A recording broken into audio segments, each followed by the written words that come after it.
আল্লাহ পাক বলেন রুকুকারীদের সঙ্গে থাকো, সেজদাকারীদের সঙ্গে থাকো, সত্যবাদীদের সঙ্গে থাকো। সত্যবাদীদের সঙ্গে থাকলে কি হবে? মান তাসাব্বা বিকৌমিন ফাহুয়া মিনহু।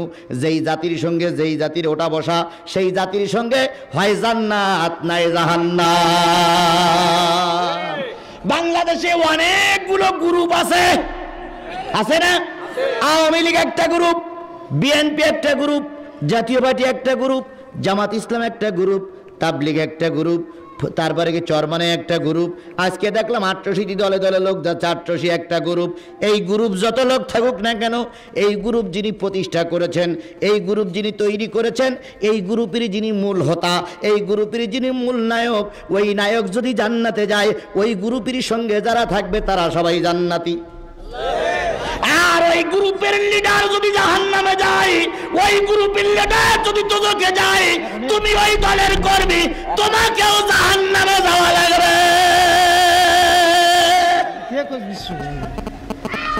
সামনাসামনি আসুন, কাল মতো গেলাম তো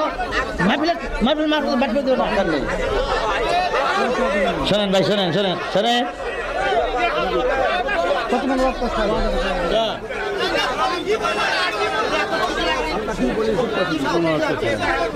কোনো চিন্তা নাই, আল্লাহ আছে আমাদের। এক পাওয়া রাস্তা কে পৃথিবীতে করলে এক ধন যেতে পারবে না আল্লাহর রহমতে। এক বিন্দু রক্ত ছাড়া পর্যন্ত কোনো হরতাল করতে দেবে না।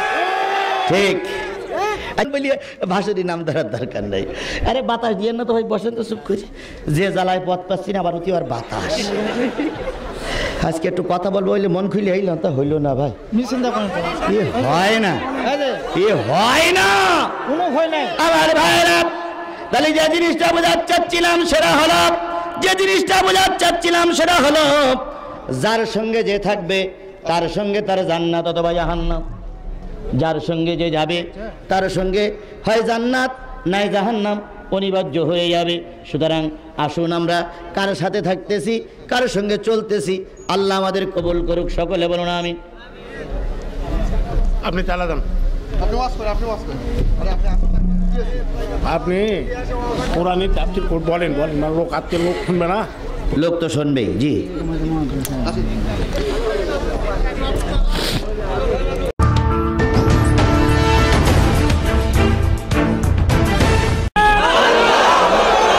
সাহেবের আগমন, জয়দি সাহেবের আগমন, শুভেচ্ছায় স্বাগতম।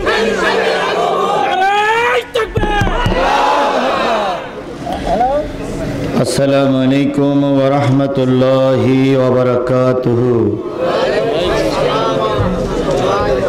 আদমদিগির মুসলমানেরা ভালো আছেন তো আপনারা? আলহামদুলিল্লাহ, আল্লাহ তার গোলামকে ভালোই রেখেছেন। নাহমাদুহু ওয়া নাস্তাঈনুহু ওয়া নাস্তাগফিরুহু ওয়া নাউযু বিল্লাহি মিন শুরুরি আনফুসিনা ওয়া মিন সাইয়্যাতি আ'মালিনা। মান ইয়াহদিহিল্লাহু ফালা মুদিল্লা লাহু ওয়া মান ইউদ্লিলহু ফালা হাদিয়া লাহু। ونشهد أن لا إله إلا الله وحده لا شريك له الذي أرسله بالحق بشيرا ونذيرا وداعيا إلى الله بإذنه وسراجا منيرا. فقد قال الله تعالى في كلامه المجيد وفرقان الحميد. أعوذ بالله من الشيطان الرجيم. بسم الله الرحمن الرحيم. يا أيها الذين آمنوا آمنوا اركعوا واسجدوا واعبدوا ربكم وافعلوا الخير لعلكم تفلحون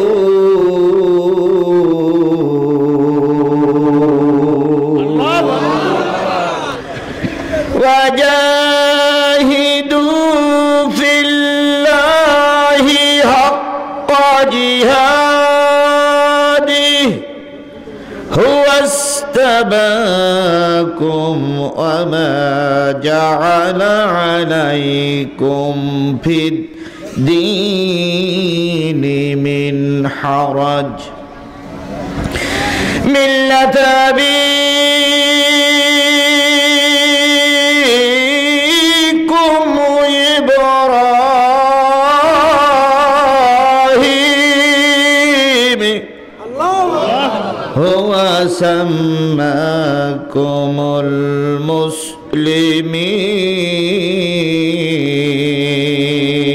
المسلمين من قبل وفي هذا ليكون الرسول شهيدا عليكم وتكونوا شهداء على الناس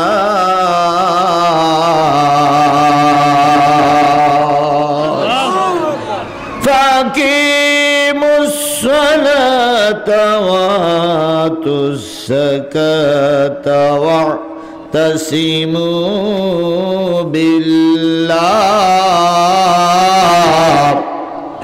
هو مولاكم فنعم المولى ونعم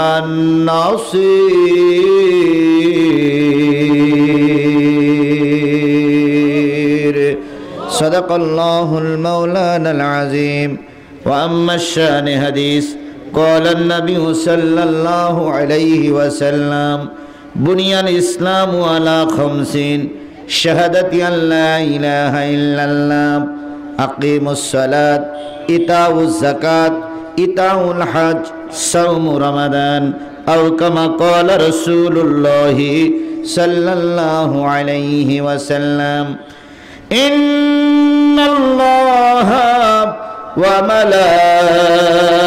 وملائكته يصلون على النبي يا أيها الذين آمنوا صلوا عليه وسلموا تسليما اللهم صل على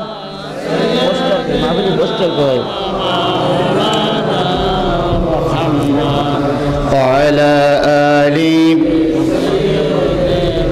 مولانا محبت الشجر شريف اللهم صل على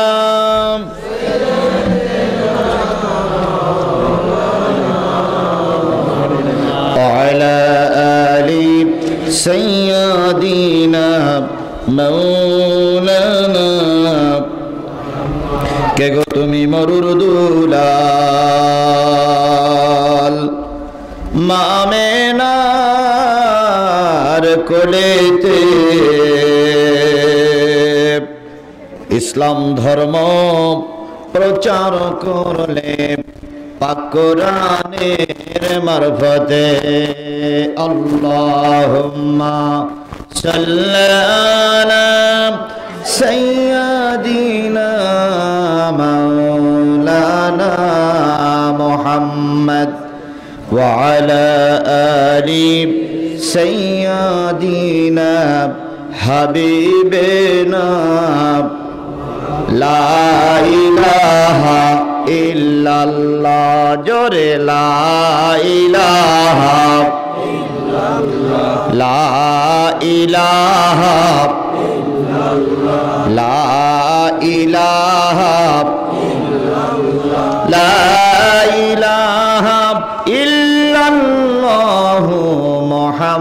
মুহাম্মাদুর রাসূলুল্লাহ লা ইলাহা লা ইলাহা লা ইলাহা ইল্লাল্লাহ মুহাম্মাদুর রাসূলুল্লাহ। সকলে জবান খুলে একসাথে এক বাক্যে বলছি সাল্লাল্লাহু আলাইহি ওয়াসাল্লাম। বরিয়া বাত্তা দারুস সুন্নাহ হাফিজিয়া কওমি মাদ্রাসা দিনী শিক্ষা প্রতিষ্ঠান, আর এই দিনী শিক্ষা প্রতিষ্ঠানের উদ্যোগে 20তম একদিন ব্যাপী তাফসিরুল কোরআন মাহফিল। আজকের এই তাফসিরুল কোরআন মাহফিলের শ্রদ্ধাভাজন সম্মানিত সভাপতি আলহাজ মোহাম্মদ ইসমাইল হোসেন মণ্ডল। আজকের এই মাহফিলের সম্মানিত প্রধান অতিথি জনাব আলহাজ মোহাম্মদ সিরাজুল ইসলাম খান রাজু, সাধারণ সম্পাদক আদমদিঘি উপজেলা আওয়ামী লীগ, সাবেক উপজেলা চেয়ারম্যান আদমদিঘি এবং সদস্য বগুড়া জেলা আওয়ামী লীগ। আজকের এই মাহফিলের বিশেষ অতিথিবৃন্দ অ্যাডভোকেট শামসুল হক শাম, চেয়ারম্যান চাপাপুর ইউনিয়ন পরিষদ, মাহমুদুর রহমান মিন্টু, বিএসএস সদস্য আদমদিঘি উপজেলা আওয়ামী লীগ সহ অন্যান্য দাওয়াতি অতিথিবৃন্দ। আলোচনা করেছেন হযরত মাওলানা মামুনুর রশিদ সাহেব, নন্দীগ্রাম বগুড়া, মাওলানা মোহাম্মদ হানজালা বিন জাফর, মাওলানা মোহাম্মদ আবু জাফর সাহেব সহ মঞ্চ উপবিষ্ট দিনে ভাইরা। মঞ্চের সামনে উপবিষ্ট বগুড়া জেলার পার্শ্ববর্তী নওগাঁ জেলার বিভিন্ন থানা থেকে আগত দিনদার পরেজগার মুত্তাকি মুসলমান ভাই ও বন্ধুগণ, পদ্মায় অবস্থানরত শ্রদ্ধাশীলা মা ও বোনেরা, সকলকে নিয়ে আবারও সালাম বিনিময় করছি। আসসালামু আলাইকুম ওয়া রাহমাতুল্লাহি ওয়া বারাকাতুহু। মালিকের দরবারে কোটি কোটি শুকরিয়া আদায় করছি, যিনি আমাকে সৃষ্টি করেছেন, যিনি আমাকে সুন্দর রেখেছেন, যিনি আমাকে সুন্দর রিজিকের ব্যবস্থা করেছেন, যিনি আপনাকে আমাকে মুসলমানের ঘরে জন্মগ্রহণ করার সুযোগ দিয়েছেন, যিনি আজকের এই কোরআনের মাহফিল করার এবং কোরআনের মাহফিলে বসার মতন তৌফিক দান করেছেন। আমরা সে মালিকের দরবারে শুকরগুজার হচ্ছি। সকলে মিলে বলছি আলহামদুলিল্লাহ। আল্লাহর শেখানো বাক্য হচ্ছে, সুখে থাকো, দুঃখে থাকো, কষ্টে থাকো, বিপদে থাকো, সকল ক্ষেত্রে শুকরিয়া আদায় হবে কার? আল্লাহর শুকরিয়া আদায় করলে আল্লাহ পাক নেয়ামত কি করে? বাড়ায় দেয়। আর না শুকরিয়া করলে, কুফরি করলে আল্লাহ পাক নেয়ামত ছিনায় নেয়। যে অবস্থায় থাকেন, যেভাবে থাকবেন, শুকরিয়া আদায় করব কার? তাহলে আল্লাহর শিখানো বাক্য দিয়ে আমরা শুকরিয়া আদায় করছি আলহামদুলিল্লাহ।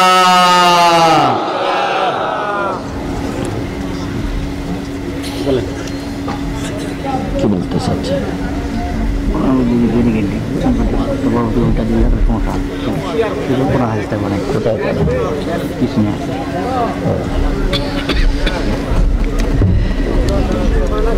বসে বসে তোমার ইয়া করলে হয়। আরে ভাই, আপনি এত ভয় পান কেন?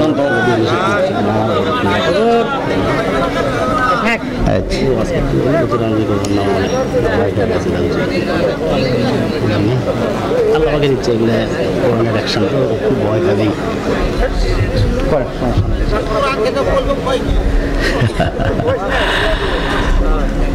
কি একটা মুসিবত!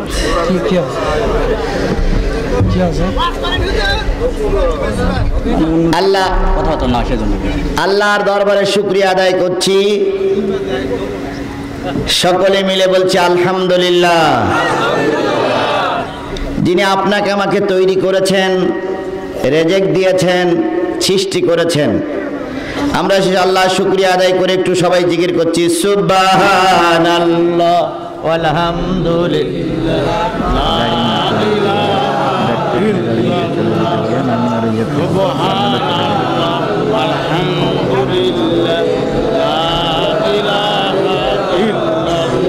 সুবহানাল্লাহ আলহামদুলিল্লাহ লা ইলাহা সুবহানাল্লাহ আলহামদুলিল্লাহ লা ইলাহা সুবহানাল্লাহ আলহামদুলিল্লাহ লা ইলাহা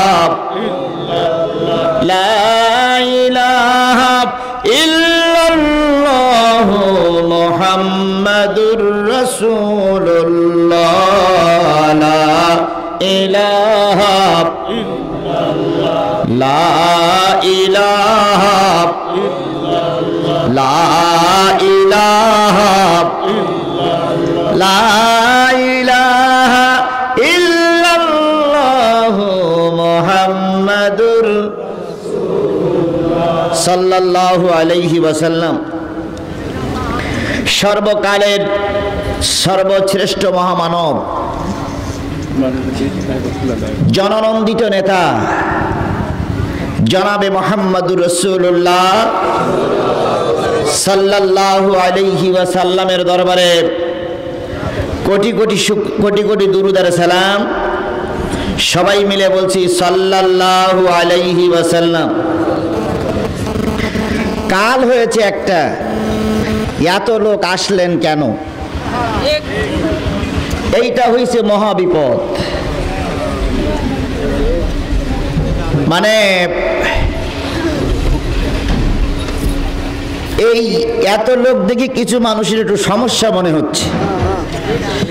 এই জন্য ওই যে কান পোড়া টোলা শুনতেছেন না, এটা হলো এত লোকের কারণে। যে এত লোক কেন আসলো, এটা আসলে কোরআন যখন আলোচনা হয়, কোরআনের পক্ষের লোকরা ছুটে চলে আসে। আমি এখানে জাদু মন্ত্রে করে কাউকে নিয়ে আসিনি। অনেকে হয়তো ভয় পাচ্ছেন, কি জানি কি হয়, কি জানি কি হয়, কি জানি কি হয়। যারা এই ভয় পাচ্ছেন তাদেরকে আশ্বস্ত করছি, আপনি যদি মুসলমানের বাচ্চা হন আর আপনার শরীরে যদি মুসলমানের রক্ত থাকে, আপনার জন্ম যদি মুসলমানের রক্ত দিয়ে হয়ে থাকে, আপনার কানে যদি আজান হয়ে থাকে, আপনিও কোরআনের মাহফিলে বসুন, কারণ আপনি না মুসলমানের বাচ্চা। মুসলমানের বাচ্চারা কোরআন হাদিসের বিরোধিতা করতে পারে না। যদি কোন মুসলমানের বাচ্চা কোরআন হাদিসের বিরোধিতা করে, বুঝতে পার জন্ম সময় মুসলমানের বাপ ওর ঘরে ছিল না। মুসলমানের বাপে যার জন্ম দেয় সে কোরআন হাদিসের বিরোধিতা করতে পারে না।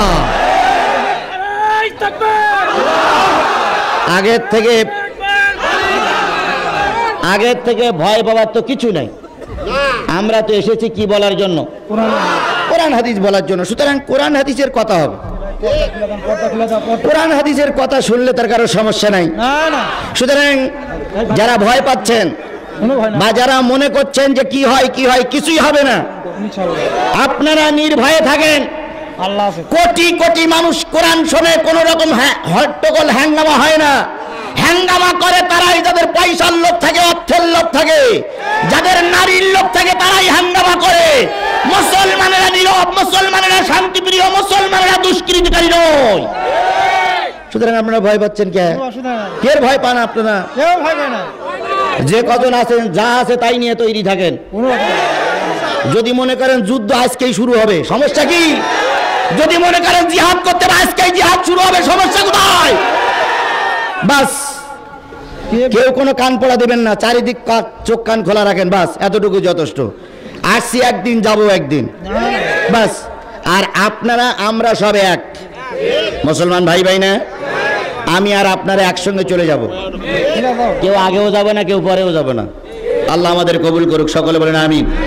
তাহলে এটা হলো, এক এক করে বলি, এটা হলো তাফসিরুল কোরআন মাহফিল। আমরা সবাই কি মাহফিল শুনতে এসেছি? তাফসিরুল কোরআন মাহফিল শুনতে এসেছি। ভাই ঝামেলা না করে এই ডাইন পাশে বাম পাশে কাপড় খুলে দেন, যেহেতু গরমের সময় খুলে দেন। দুই পাশের লোক খুলে দেন, দুই পাশে রাস্তাঘাটে যেখানে যাও। হ্যাঁ, আচ্ছা বাম পাশে যদি মহিলা থাকে বাম পাশে খুলেন না, বাম পাশে মহিলা থাকলে বাম পাশ খুলে নয় যে আচ্ছা তা ওইটা খুলে দেন। বাম পাশ মহিলা থাকলে বাম পাশ খুলেন না, ডাইন পাশ খুলে দেন। জানতো অত ভয় পাই না, জানতো কি রে ভয় মৃত্যু হবে না নাকি? মহফিল আসে জানতে শুনতে যাবে।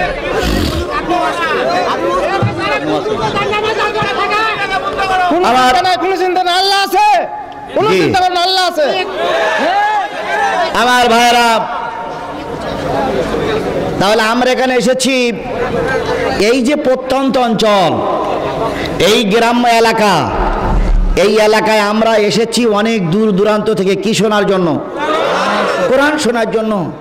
কোরআন এমন একটা জিনিস, যেখানে কোরআন থাকে সেখানে কোরআন প্রেমিকরা ছুটে আসে।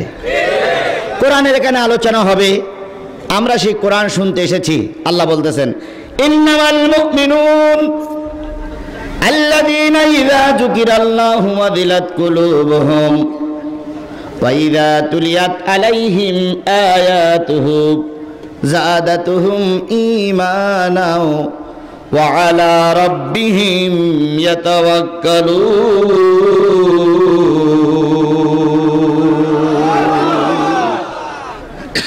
নিশ্চয়ই তারা মুমিন, যাদের সামনে জিকির করলে তাদের দিলগুলো নরম হয়ে যায়। তাহলে জিকির করলে যাদের দিল নরম হয় তারা কি? কে বলছে? আরো জোরে। এবার জিকির মানে কি? জিকির মানে হলো স্মরণ করা। কার স্মরণ? আল্লাহ। কোন জায়গায়? জোরে বলেন। সব জায়গায়। মসজিদে যে আল্লাহ, মাদ্রাসায় সেই আল্লাহ, মাদ্রাসায় যে আল্লাহ, হাই স্কুলে সেই আল্লাহ, হাই স্কুলে যে আল্লাহ, জাতীয় সংসদেও সেই আল্লাহ। এই ভয়টা যদি আমাদের দিলের ভিতরে থাকতো, জাতীয় সংসদের পবিত্র চেয়ারে দাঁড়াইয়া তো বসে কোন মুনাফিক মিথ্যা কথা বলতে পারত না। তাহলে আল্লাহ রাব্বুল আলামিন বললেন, জিকির করলে যাদের দিল নরম হয় তারা হলো মুমিন। এবার নবী বলেছেন, আফজালুল জিকরি তিলাওয়াতিল কোরআন, সবচেয়ে উত্তম জিকির হলো আল্লাহর কোরআন তেলাওয়াত করা। তাহলে এই কোরআন তেলাওয়াত শুনলে যাদের দিল নরম হয় তারা মুমিন। আর এই কোরআন তেলাওয়াত শুনলে যাদের গায়ে জ্বালা চড়ে, কোরআন তেলাওয়াত শুনলে যাদের চেহারার পরিবর্তন হয়, কোরআন তেলাওয়াত শুনলে যারা ষড়যন্ত্র করতে শুরু করে, কোরআন তেলাওয়াত শুনলে যাদের চক্ষুশূল হয়, বুঝতে হবে ও মুসলমানের বাচ্চারা। আমার আল্লাহ বলে দিল যে কোরআন তেলাওয়াত শুনলে মুমিনের ঈমান বাড়ে যায়, আর কোরআনের তেলাওয়াত শুনলে কাফেরের গা জ্বালা করে।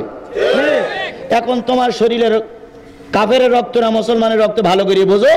যদি কোরআন শুনলি তোমার ভালো লাগে, বুঝতে হবে তুমি মুসলমানের বাচ্চা, তোমার শরীরে মুসলমানের রক্ত আছে। আর যদি কোরআন শরীফ শুনলে গা জ্বালা করে, তাহলে বুঝতে হবে তোমার রক্ত তোমার বাবার রক্ত এক না, নিশ্চয়ই তোমার রক্তের ভিতরে কাফেরের রক্ত ঢুকে আছে।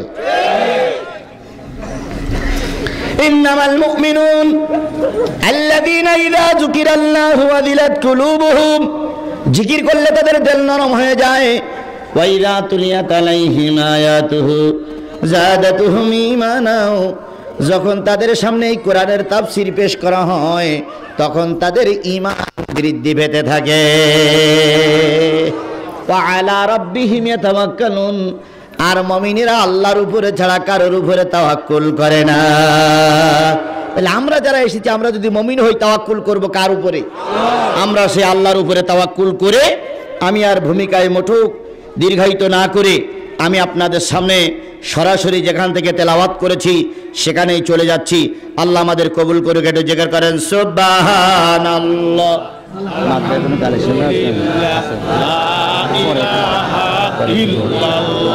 সুবহানাল্লাহ ওয়ালহামদুলিল্লাহ লা ইলাহা ইল্লাল্লাহ। সুবহানাল্লাহ ওয়ালহামদুলিল্লাহ লা ইলাহা ইল্লাল্লাহ। সুবহানাল্লাহ ওয়ালহামদুলিল্লাহ লা ইলাহা ইল্লাল্লাহ। সুবহানাল্লাহ ওয়ালহামদুলিল্লাহ লা ইলাহা লা ইলাহা ইল্লাল্লাহু মুহাম্মাদুর রাসূলুল্লাহ।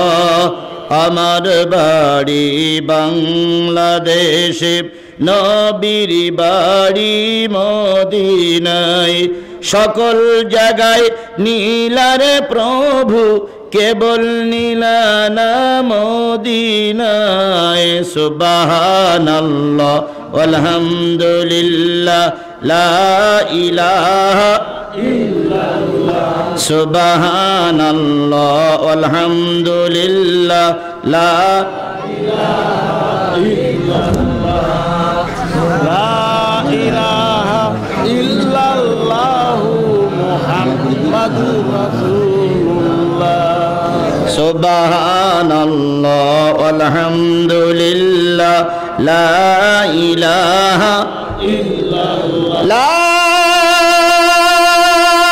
ইলাহা ইল্লাল্লাহ মুহাম্মাদুর রাসূলুল্লাহ।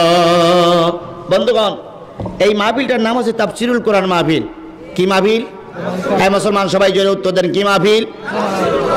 এটা হলো তাফসিরুল কোরআন মাহফিল, মানে যেই মাহফিলে কোরআনের তাফসির হয়। এটা কিন্তু ওয়াজ মাহফিল দেননি আপনারা, সিরাত মাহফিল দেননি আপনারা, ইসালে সব মাহফিল দেননি আপনারা, তাফসির মাহফিল দিয়েছেন। আমি কোরআন থেকে তাফসির করতে চাই, কোরআন থেকে কথা বলতে চাই। যদি কোরআনের কথায় যদি আপনাদের ভুল ধরার মতন শক্তি সাহস থাকে, যিনি কোরআন বোঝে তাকে মঞ্চে পাঠান, তিনি আমার পাশে বসুক, তিনি আমার পাশে বসে আমাকে ভুল ধরুক। আপনি না সূরা ফাতিহা পড়তে পারেন না, আপনি না এশার নামাজ পড়েন নাই, আপনি না সারাদিন পেশাব করে পারি নেন নাই, আপনি আমার সলিউশন দেবার কে? আপনি আমার ডিসিশন দেবেন কে? আপনি যদি ডিসিশন দেন তাহলে তার স্কুলে পড়া লাগে না। ওয়ান ক্লাসের ছাত্র যদি হেডমাস্টারের পজিশন দিয়ে দেয়, সাজেশন দিয়ে দেয়, যে হেডমাস্টারের গোলায় দড়িতে মরা উচিত। আমরা কোরআন হাদিসের কথা বলবো, যেহেতু তাফসির মাহফিল, এখানে তাফসির হবে। যদি তাফসির মাহফিল হয়, তাফসির মাহফিলে যদি তাফসির না হয়, যখন পোস্টার হইলো তখন বারণ করতে পারেন না, তাফসির মাহফিল হবে না। আপনারা করতে দিয়েছেন, আমরা করতে আছি। আপনারা আমার দাওয়াত করে নিয়েছেন, আপনাদেরও দাওয়াত করি। এতগুলো লোক দাওয়াত করি আনার দরকার কি? দাওয়াত করে নিয়ে আসছেন, আপনারা দাওয়াতি মেহমান, আমরা দাওয়াতি মেহমান। গ্রামের লোক দাওয়াত করে নিয়ে আসছে, আমরা দাওয়াত খেতে আসছি। দাওয়াত খেতে এসে দুটো কথা বলছি, যদি বলাই না যায় তা দাওয়াত করার দরকারটা কি? বাস এতটুকু যথেষ্ট, আর বুঝতে হবে না। আকলমান ইশারায় বাজাত, জ্ঞানী ব্যক্তিরা অল্প কথায় বোঝে। তবে আমার আল্লাহ রাসূল বলেন, আল্লাহ পাক বলেন, ওয়াইদা তুতলা আলাইহিম আয়াতুনা বাইয়িনাতিন তারিফু ফি উজুহিল লাযিনা কাফারুল মুনকার। জেনে নিও, যখন কোরআন হাদিসের কথা হবে, কোরআন হাদিসের আলোচনা যখন হবে, কাফের মুনাফিকদের এগুলো সহ্য হবে না। তারা হয় হট্টগোল বাঁধাবে, নাই মন ভার করে, মুখ ভার করে বসে থাকবে, মুখ কালো হয়ে যাবে, অন্ধকার হবে, কত রকম ষড়যন্ত্র করবে মাহফিল বন্ধ করার জন্য। যারা এই কাজের কাজই হবে, বুঝবা ওরা কাফের নাই, ওরা মুনাফিক। এখন কে কাফের কে মুনাফিক বোঝা যায় না, যখন কাজে কর্মে পরিণত হয়ে যায় তখন বোঝা যায়। সুতরাং আজকে যদি কেউ বাধা দিতে চায়, আজকে যদি কেউ না বলতে চায়, কোরআন বলা যদি কেউ সমস্যা সৃষ্টি করতে চায়, তাহলে বুঝতে হবে ওটা হয় কাফের, নাই ওটা মুনাফিক। তাহলে দরকার নাই আমরা কোরআন থেকে আলোচনা করতে চাই, ঠিক আছে না ভাই? আপনারা কি শুনতে রাজি আছেন? মাশাআল্লাহ। শুনতে যারা রাজি নাই, যারা মনে করতেছেন যে হুজুর সমস্যা হতে পারে, আমি এই সমস্যার ভিতরে নাই, তারা দয়া করে আগে ভাগে চলে যান। আমরাও দেখি যে ইবলিশ শয়তানগুলো কোনগুলো যায়, যাবেন না? যদি না যান তাহলে এবার শপথ নিতে হবে, যতক্ষণ শেষ মোনাজাত না হবে ততক্ষণ ময়দান ছেড়ে দেওয়া যাবে না। কারা কারা রাজি আছেন দুই হাত উঁচু করে আল্লাহরে দেখান, জোরে একটা তাকবীর হবে, নারায়ে তাকবীর, নারায়ে তাকবীর। আল কোরআনের আলো, আল হাদিসের আলো, তোমার নেতা আমার নেতা। হাত নামান, হাত উঁচু করে আমরা মালিকের দেখাইছি, মালিক দেখেনি? জোরে বলেন দেখেনি? মালিকের সাক্ষী আমরা আলোচনা শুরু করতে যাচ্ছি। শেষ মোনাজাত না হওয়া পর্যন্ত অন্য জায়গাতে দুই একজন উঠে গেলে আমি নিষেধ করি না, কিন্তু আজকে এখান থেকে নিষেধ চলে গেলে আমি কষ্ট পাবো, আল্লাহ কষ্ট পাবে, রসুল কষ্ট পাবে, ইসলাম কষ্ট পাবে। সুতরাং কোনো অবস্থায় আমরা একসঙ্গে যাব, কেউ আলাদা হয়ে যাব না। বাস আমি আপনাদের সামনে তেলাওয়াত করেছি সূরা হজ। ভালো করে শোনেন, পিছনে যারা আছেন মেহেরবানি করে কথা বলেন না, আপনি দয়া করে শোনেন, আজকে আপনার হেদায়েত হতে পারে। আমার দুঃখ লাগে মুসলমানদের দেশে কোরআন হাদিস বলতে গেলে কোনো অমুসলিম বাধা সৃষ্টি করে না। মুসলমানদের দেশে কোরআন হাদিস বলতে গেলে মুসলমানের বাচ্চারা বাধা সৃষ্টি করে। এর চাইতে বড় দুঃখ, এর চাইতে বড় কষ্ট আমাদের রাখার জায়গা নাই। আজকে কোন মুসলমান আমরা? একটা হিন্দুর সঙ্গে আরেকটা হিন্দুর শত্রুতা নেই, একজন ইহুদি আর একজন ইহুদির বিরুদ্ধে ফতোয়া দেয় না, একজন খ্রিস্টান একজন খ্রিস্টানের বিরুদ্ধে কথা বলে না। কিন্তু আজকে মুসলমান এক মুসলমান আর এক মুসলমানের নামে মামলা দিচ্ছে, এক মুসলমান আর এক মুসলমানের কাল্লা কাটতেছে, এক মুসলমান আর এক মুসলমানের রক্ত নিয়ে সিনেমিনি খেলতেছে। আমার মরার পরে বলে হুজুর দোয়া করেন আমি যেন জান্নাতে যেতে পারি। কি করে দোয়া করবো তোমার জন্য ভাই? কি করে দোয়া করবে তুই বলো? এই মৌলবীরা যে কোরআন হাদিসের কথা বলে, সেই মৌলবীদের নাক জেহাল করতেছো। এখন আমরা কি করি? তুমি মরে গেলে আমি দোয়া করবো যে আল্লাহ এইদের মাফ করে দাও। বরং দোয়া করবো আল্লাহ কোরআন হাদিস বলতে দেয়নি, নাজেহাল করেছিল এই শয়তান, এখন মারা গেছে, সারা জীবন তো ওর ক্ষমতার জোরে আমি কিছু বলতে পারিনি, এখন আল্লাহ মারা গেছে, ওর ঠিক মতন টাইট দিও, আল্লাহু আকবার। বরং তখন ভালো দোয়া না করি মন থেকে কি দোয়া আসবে? খারাপ দোয়া আসবে। লাঠি বিড়ি দোয়া নেওয়া যায় না, জোরে বলেন ঠিক কিনা আমার ভাইরা? তাহলে যে সূরা থেকে তেলাওয়াত করেছি সূরাটার নাম হলো হজ। 17 নম্বর পারার 22 নম্বর সূরা, কোরআন শরীফের 22 নম্বর সূরা। আর কত নম্বর পারা? 17 নম্বর পারা। এই যে নিবাই দেন তো, এটা কষ্ট কলেন, কয়েল নিবাই দেন। 78টা আয়াত, 10টা রুকু। কেউ বলেছে সূরাটি মাক্কি, কেউ বলেছে সূরাটা মাদানী। এখানে লেখা আছে মাদানী, মদিনায় 103 নম্বরের সূরাটা নাজিল হয়। এই হজ হলো আরবি শব্দ। হজ শব্দের অর্থ হচ্ছে সংকল্প, এরাদা, ইচ্ছা পোষণ করা। এটা হলো হজের আবিধানিক অর্থ, শাব্দিক অর্থ। আর শরিয়াতের পরিভাষায় নির্দিষ্ট দিনে নির্দিষ্ট সময়ে কিছু কাজ আল্লাহ এবং রসুলের সন্তুষ্টি করার জন্য করে আসার নাম হলো হজ। কাদের পরে হজ ফরজ? নবী আমার বলেন, যেই ব্যক্তি হজ করতে যাবে এবং আসবে, পথের খরচের ব্যবস্থা হয়ে গেছে, শরীর সুস্থ আছে, যতদিন ফিরে না আসবে ততদিন পরিবারের ভরণ পোষণের দায়িত্ব আছে, মানে খাওয়া খরচ, টাকা পয়সা আছে। এই রকম অর্থ যার উপরে আছে, জীবনে একবার তার উপরে হজ ফরজ। কয়বার? বারবার হজ ফরজ হয় না। আমাদের দেশের কিছু হাজি আছে বারবার যায়, প্রতি বছর যায়। কেন যায়? আমি এক হাজিকে জিজ্ঞেস করলাম, ভাই আপনি কবার গেলেন? এবার 17। এর আগের বার গেলেন 16 বার, আবার 17 বার যাচ্ছেন কেন?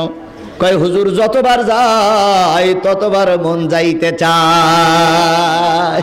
এই নিয়তটা ভালো, কিন্তু জীবনে একবার হজ ফরজ, বাকিবার যখন আপনি হজ করতে যাবেন, ওই হজের টাকাটা যদি হজের পিছনে না খরচ করে পার্শ্ববর্তী গরিব মিসকিনের পিছনে ব্যয় করেন, ওই হজের চাইতে বেশি সব আপনার হয়ে যাবে।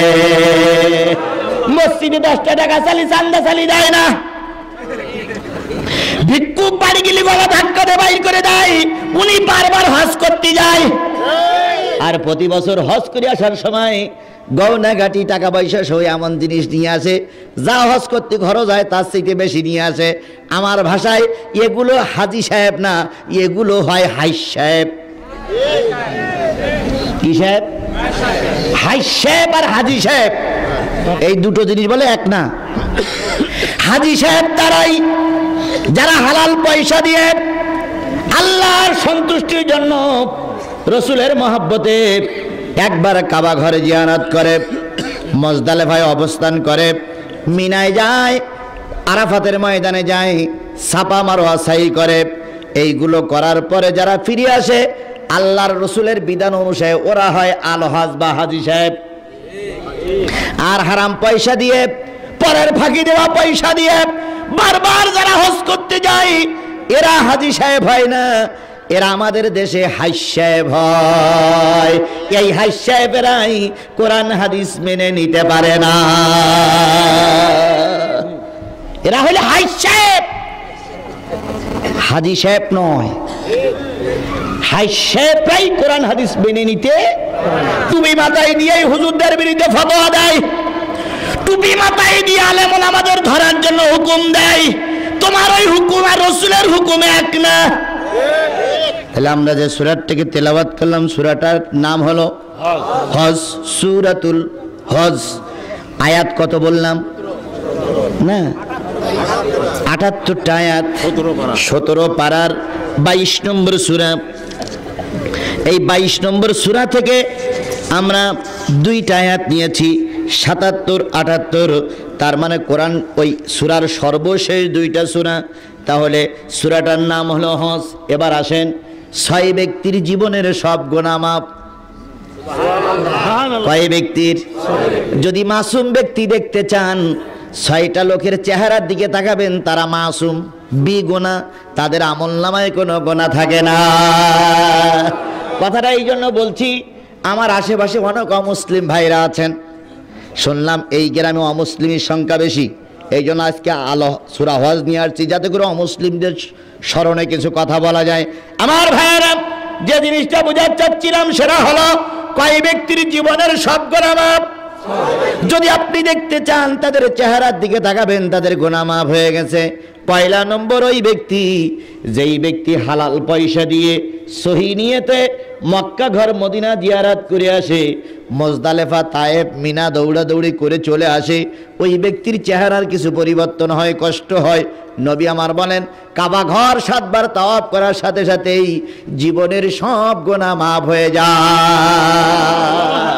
তাহলে 1 নম্বর হাজী সাহেবের জীবনের সব গুনাহ মাফ হয়ে যায়। কোন হাজী? যেই হাজী দুটো কাজ করতে পারে। 1 নম্বর হালাল পয়সা দিয়ে হজ করতে পারে। 2 নম্বর সহি নিয়ত খাঁটি করে যে ব্যক্তি হজ করতে পারে, ওর জীবনের সব গুনাহ আল্লাহ কি করে দেয়? মাফ করে দেয়। 1 নম্বর। 2 নম্বর, কোরআনের মাহফিল যখন হয়, ওই কোরআনের মাহফিলে যারা কোরআনের আলোচনা করতে আসে, প্রতিমধ্যে যদি বাড়ি যাওয়ার পথে অথবা কোনো শত্রু দ্বারা বেষ্টিত হয়ে যদি মারা যায়, নবী আমার বলেন আমার ওই উম্মতের জীবনের গুনাহ মাফ হয়ে যায়। তাহলে কোরআন বলার জন্য বাড়ির থেকে যে আসে, প্রতিমধ্যে যদি মারা যায় তার জীবনের গুনাহ কি হয়ে যায়? মাফ হয়ে যায়। এই হাদিসটা যেদিন থেকে আমি বলেছি, সেদিন আমি আমার জীবনের রুহটা, আমি আমার জীবনটা ডান পকেটে করে নিয়েই ঘুরি। কারণ আমি জানি যদি তোমরা আমাকে মেরে দাও, আমার জীবনে কোনো পাপ থাকবে না। মারো, যার যা ক্ষমতা আছে প্রয়োগ করো। আমি মারা গেলে আমার গুনাহ তোমার আমলনামায় লেখা হবে, আর আল্লাহ আমার বেগুনাহ করে মাসুম করে কবরে পাঠাবে। কারণ দীর্ঘ 500 কিলোমিটার ছুটে এসেছি শুধুমাত্র কোরআন বলার জন্য। এবার চিন্তা করো না, তুমি হয়তো মনে করতেছো এখন আমার হাতে ক্ষমতা আছে, এখন চোখ রাঙানোর জোর আছে, আমি চুরি করি এবার নেতা হয়েছি, আমার এখন পায় কে? তুমি তোমার মনের কাছে প্রশ্ন করে দেখো, তুমি সবচেয়ে বাংলাদেশের একটা অবৈধ নাগরিক। সবচেয়ে বড় আদালত নিজের বিবেক। নিজের বিবেকের কাছে প্রশ্ন করলেই বোঝা যায় আমি কতটুকু ভালো না খারাপ, জোরে বলে ঠিক কিনা। রাতের অন্ধকারে ডাকাতি করে ক্ষমতায় দিয়ে এখন চোখ রাঙানি দেখাও না, জনগণ ইচ্ছা করে জুতা পিটা করে বিদায় দেবে।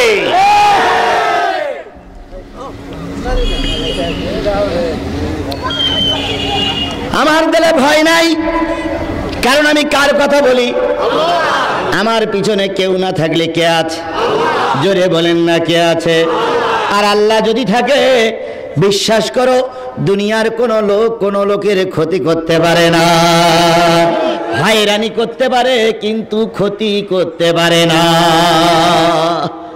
আরেকটা জিনিস, আমান্তু বিল্লাহি ওয়া মালাইকাতিহি ওয়া কুতুবিহি ওয়া রাসূলিহি ওয়াল ইয়াউমিল আখিরি ওয়াল কদরি খাইরিহি ওয়া শাররিহি মিনাল্লাহি তাআলা ওয়াল বা'সি বাদাল মাউত। মৌত যে আমার হবে এটা কার হাতে আছে? আল্লাহ যদি এই আদম দিঘির মাটিতে আমার মৃত্যু না লিখে রাখে, হাজারো চেষ্টা করে কেউ কিছু করতে পারবে না।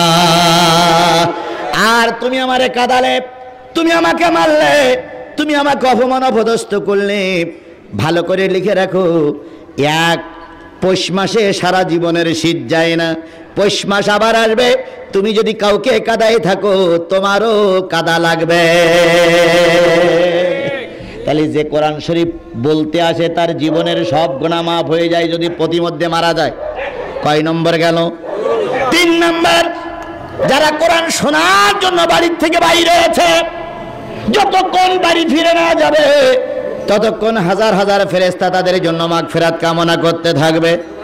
এই অবস্থায় যদি কেউ মারা যায়, আমার নবী বলেন ওরা বেগুনাহ, ওরা মাসুম, ওদের জীবনে কোনো গুনাহ থাকবে না। তাহলে কয় গ্রুপ পাওয়া গেল?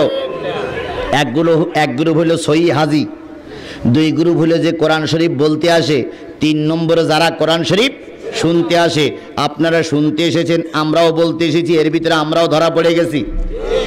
3 নম্বর, 4 নম্বর, যদি কোরআনের কথা বলতে যে, কোরআনের রাজ কায়েম করতে যে যদি কেউ শহীদ হয়ে যায়, আমার নবী বলেন শহীদের জীবনের সব গুনাহ মাফ হয়ে যায়। এখন শহীদ হতে গেলে সর্বপ্রথম যে জিনিসটা লাগবে সেটা হলো ঈমান।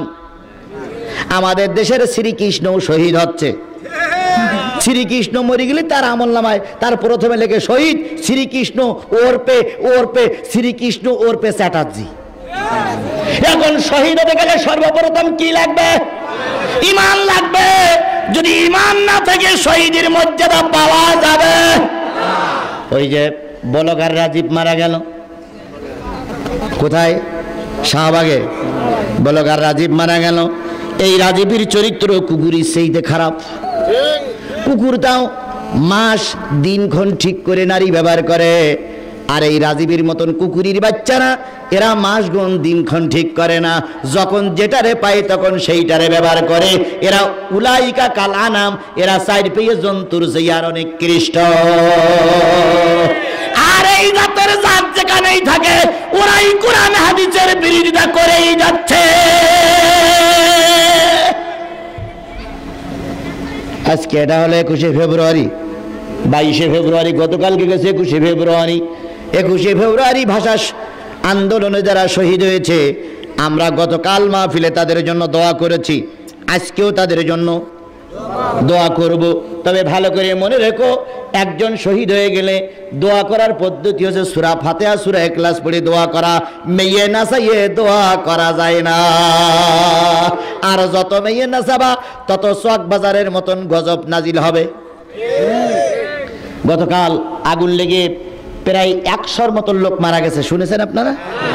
100 লোকের মতন লোক মারা গেছে। তবে আশ্চর্যের বিষয় হলো, অত্যন্ত আশ্চর্যের বিষয় হলো, চারিপাশ ঘর বাড়ি পুড়ে ভেঙে চুরে নষ্ট হয়ে গেছে, কিন্তু পাশে একটা মসজিদ ঘর ছিল, আল্লাহ পাক মসজিদটারে অক্ষত রেখে দিয়েছে। শুধু তাই নয়, ধ্বংসস্তূপের ভিতরে একটা কায়দা বই ছিল, একটা আরবি বই ছিল, যাতে আরবি লেখা ছিল। ধ্বংসস্তূপ সব পুড়ে ছাই হয়ে গেছে। যেখানে লেখা ছিল আলিফ বা তাসা, আল্লাহ পাক আলিফ বা তা সম্বলিত ওই কায়দা বইটারে সংরক্ষণ করেছে। নাহানু নাযালনা যিকরা ওয়া ইন্না লাহু লাহাফিজুন। এই কোরআন নাজিল করেছি আমি, কোরআনের পক্ষে যারা থাকে তাদেরকে হেফাজত করি আমি। এত কিছু পুড়ে গেল, মসজিদ পুড়ল না, এত কিছু পুড়ে গেল, আল্লাহর কোরআন পুড়ল না। এর থেকেও যদি শিক্ষা না নাও তাহলে পুড়ে যাবে কপাল পুড়েছে, আবু জেহেলের রক্ত শরীরে ঢুকেছে, জীবনেও আল্লাহ হেদায়েত দেবে না। আবু জেহেলের সামনে স্বয়ং রসুল ওয়াজ করেছিল, রসুলের ওয়াজে আবু জেহেল হেদায়েত পাইনি, তাহলে আবু জেহেল মার্কাজ যে কটা থাকবে আমার অজে তাদের কাজ হবে না। আমি যতই আজ করি ও বেকা বেকা দেখবে, কথায় বলে যা দেখতি নারী তার চলন বেকা। এত লোক সহ্য করতে যারা পারবে না, আমার কথা যারা সহ্য করতে পারবে না, তারা যে কথাটাই বলি ওইটাই গুনগুন করবে, এটা বললো কেন, ওটা বললো কেন, এ হইলো কেন, ও হইলো কেন।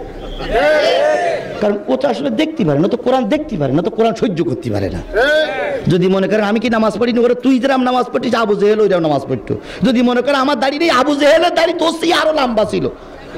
আবু জেহেল যখন পেশাব করতো দাড়ি, তখন পেশাবের সঙ্গে লাফালাফি করতো, তার মানে নাবির নিচে আরো সাইডের দাড়ি, তাহলে আবু জেহেলের দাড়ি কত লম্বা।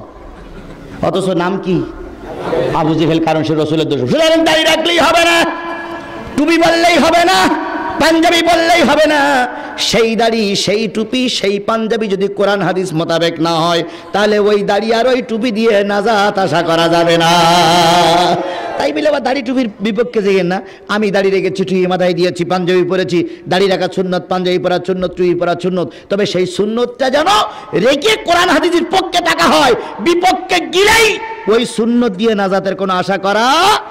আমার ভাইয়েরা, তাহলে যে জিনিসটা বোঝাতে চাচ্ছিলাম সেটা হলো আল্লাহ পাক মাফ করে দেবেন একজন শহীদকে, যেই শহীদ থাকবে কোরআন হাদিসের পক্ষে। গেল কয় নম্বর? 4 নম্বর। 5 নম্বর আল্লাহ পাক তাদেরকে মাফ করে দেবেন যখন কোনো অমুসলিম কালেমা পড়ে মুসলমান হয়ে যায়। আজকের আশেপাশে অনেক অমুসলিম ভাইরা রয়েছেন, যদি মনে মনে ঈমান এনে থাকেন, কালেমা পড়ে থাকেন, কালেমা পড়তে পারেন, আমি আজিজুল কথা দিয়ে গেলাম, তোমার অতীতের সব গুনাহ আল্লাহ পাক মাফ করে দিয়েছে। তাহলে গেল কয় নম্বর? 5 নম্বর। 6 নম্বর, জীবনে যদি কেউ রসুলকে একবার স্বপ্ন দেখতে পারে, কি দেখতে পারে? স্বপ্ন দেখতে পারে। স্বপ্ন যদি একবার রসুলকে দেখা হয়, স্বপ্ন দেখার সাথে সাথে আমার নবী বলেন, আমার নবী বলে গেছেন, আমাকে যদি কেউ জীবিত অথবা মৃত্যু অবস্থায় দেখে, যদি কালেমাওয়ালা হয়ে থাকে, তাহলে বিশ্বাস করো ওর জীবনের সব গুনাহ মাফ হয়ে গেছে। তাহলে কয় ব্যক্তির জীবনের সব গুনাহ মাফ? জোরে বলেন, কয় ব্যক্তির জীবনের সব গুনাহ মাফ? সেই হজের 78টা আয়াতের ভিতর থেকে আমি আপনাদের সামনে তেলাওয়াত করেছি 77, 78, 2টা আয়াতের উপরে ভিত্তি করে। চলুন আমরা প্রথম আয়াতে চলে যাই। আল্লাহ বলতেছেন, ইয়া আইয়ুহাল্লাযীনা আমানুর কাউ ওয়াসজুদু ওয়া'বুদু রাব্বাকুম ওয়াফআলুল খায়রা লাআল্লাকুম তুফলিহুন।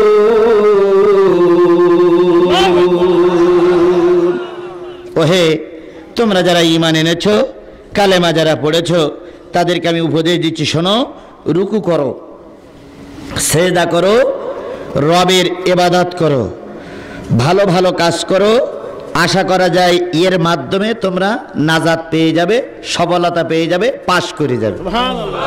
কে বলতেছেন? আল্লাহর কথা মিথ্যা না সত্য? জোরে বলেন, মিথ্যা না সত্য? সে আল্লাহ বললেন রুকু করো, সেজদা করো, রুকুকারীদের সঙ্গে থাকো, সেজদাকারীদের সঙ্গে থাকো। ওয়ারকাউ মা'আর রাকিন ওয়াসজুদু মা'আস সাজিদিন। তারপরে কুনু মা'আস সাদিকিন, কুনু মা'আল মুমিনিন। আল্লাহ পাক বললেন রুকুকারীদের সঙ্গে থাকো, সেজদাকারীদের সঙ্গে থাকো, সত্যবাদীদের সঙ্গে থাকো। সত্যবাদীদের সঙ্গে থাকলে কি হবে? মান তাসাব্বা বিকৌমিন ফাহুয়া মিনহু। যেই জাতির সঙ্গে, যেই জাতির ওটা বসা, সেই জাতির সঙ্গে হয় জান্নাত নাই জাহান্নাম। বাংলাদেশে অনেকগুলো গ্রুপ আছে না? আওয়ামী লীগ একটা গ্রুপ, বিএনপি একটা গ্রুপ, জাতীয় পার্টি একটা গ্রুপ, জামাত ইসলাম একটা গ্রুপ, তাবলিগ একটা গ্রুপ, তারপরে কি চরমানে একটা গ্রুপ। আজকে দেখলাম ৮৮টি দলে দলে লোক যাচ্ছে, ৮৮ একটা গ্রুপ। এই গ্রুপ যত লোক থাকুক না কেন, এই গ্রুপ যিনি প্রতিষ্ঠা করেছেন, এই গ্রুপ যিনি তৈরি করেছেন, এই গ্রুপেরই যিনি মূল হোতা, এই গ্রুপেরই যিনি মূল নায়ক, ওই নায়ক যদি জান্নাতে যায়, ওই গ্রুপেরই সঙ্গে যারা থাকবে তারা সবাই জান্নাতি। আর ওই গ্রুপের লিডার যদি জাহান্নামে যায়, ওই গ্রুপের লিডার যদি দোজখে যায়, তুমি ওই দলের কর্মী, তোমাকেও জাহান্নামে যাওয়া লাগবে।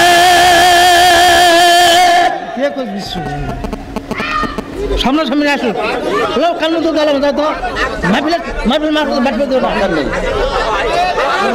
শোনেন ভাই, শোনেন শোনেন শোনেন, কত মনে রক্ত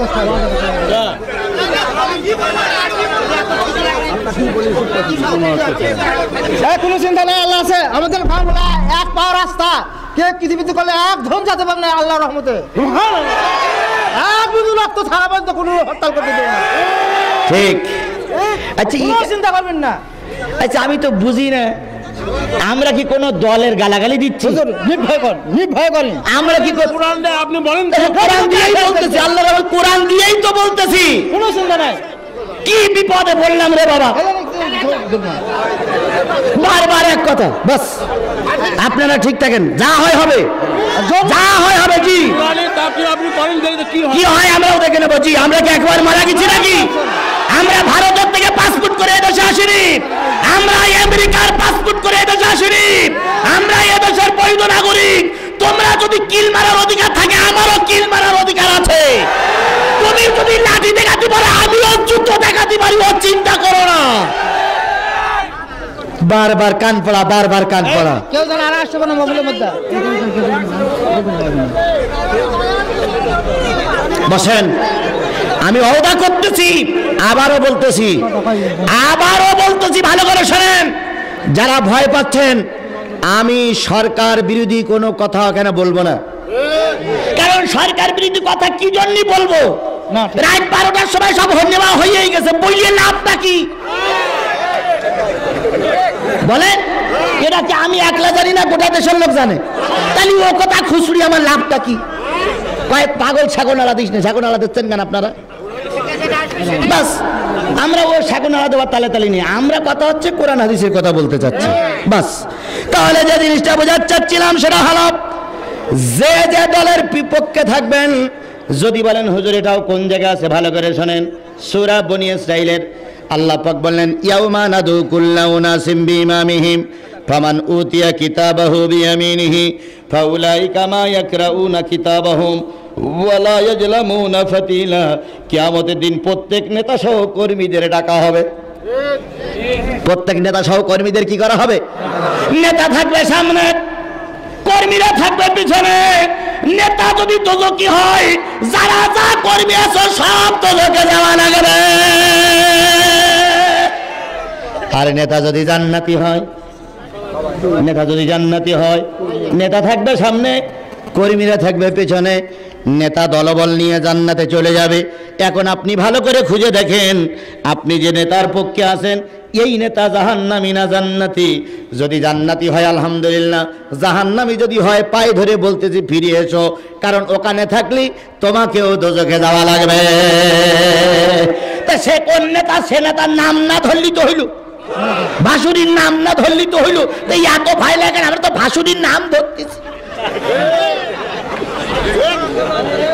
আমরা ভাসুরির নাম ধরবো না, বিশ্বাস করো, ভাসুরির নাম ধরবো না।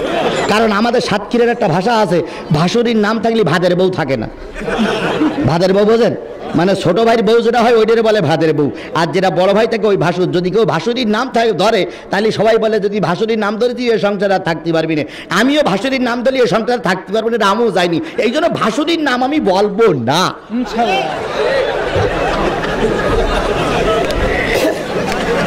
তবে ভালো করে শোনো, একজন ভাসুরির নাম ছিল ইমান আলী।